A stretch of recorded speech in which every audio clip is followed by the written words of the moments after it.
మేడ్చల్ మల్కాజ్గిరి జిల్లా Jawahar Nagar police station పరిధిలోని pastor బిలాబాంగ్స్ school ముందు దారుణ హత్య. నడి రోడ్డుపై గంటా వెంకటరత్నం అనే వ్యక్తిని కత్తులతో నరికి చంపిన దుండగులు. పాఠశాలలో పాపను స్కూల్లో దించి స్కూటర్పై తిరిగి వెళ్తున్న వ్యక్తిని కత్తులతో దాడి. కడుపు, వీపు, మెడపై అతి దారుణంగా నరికిన దుండగులు. వెంకటరత్నం అక్కడికక్కడే మృతి. సంఘటన స్థలానికి చేరుకొని కేసు నమోదు చేసుకుని దర్యాప్తు చేస్తున్న జవహర్ నగర్ పోలీసులు లబో దిబోమని బోరున విలపిస్తున్న కుటుంబ సభ్యులు సంఘటన స్థలానికి చేరుకొని పరిశీలిస్తున్న మల్కాజ్గిరి డీసీపీ శ్రీధర్. మధ్యలో జవహర్ నగర్ పిఎస్ పరిధిలోని సాకేత్ కాలనీ నివాసి అయినటువంటి వెంకటరత్నము, వయసు 46 సంవత్సరాలు. అతన్ని గుర్తు తెలియని వ్యక్తులు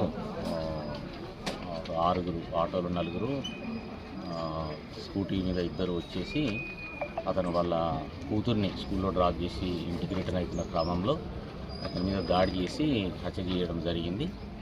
దీనికి సంబంధించి మనకు ఇన్ఫర్మేషన్ రాగానే ఇమీడియట్గా జవహర్ నగర్ పిఎస్ వాళ్ళు రెస్పాండ్ అయ్యి దానికి సంబంధించిన దర్యాప్తు, హత్యకు గల కారణాలను, హంతకులను ట్రేస్ చేసే పనిలో ఉన్నారు. యాజ్ ఆఫ్ నౌ పాత కక్షలు దీనికి కారణమని తెలుస్తున్నది. చాలా ఇనిషియల్ స్టేజ్లో ఉంది కాబట్టి ఇంతకు మించి ఇన్ఫర్మేషన్ ఏం లేదు. మేము ఫర్దర్గా అప్డేట్ చేస్తాం. అన్నీ చెక్ చేస్తాం. దాంట్లో ఆయుధాలు ఏం వాడారు ఏమనేది కూడా మాకు బుల్లెట్ కూడా అక్కడ పడుంది, అన్నీ కూడా చెప్తాం. కేసులు అయితే మన జవహర్ నగర్ కేసు పరిధిలో లేవు, దూల్పేటలో ఉన్నాయని ఇప్పుడు ఇన్ఫర్మేషన్ వస్తుంది. అది మేము వెరిఫై చేస్తాం. మీ ఐడియా ప్రకారం కత్తులతో దాడి చేసి నరికిరనేది నిజమేనా? ఇనిషియల్గా మాత్రం కత్తులతో నరికిన గాయాలు స్పష్టంగా ఉన్నాయి.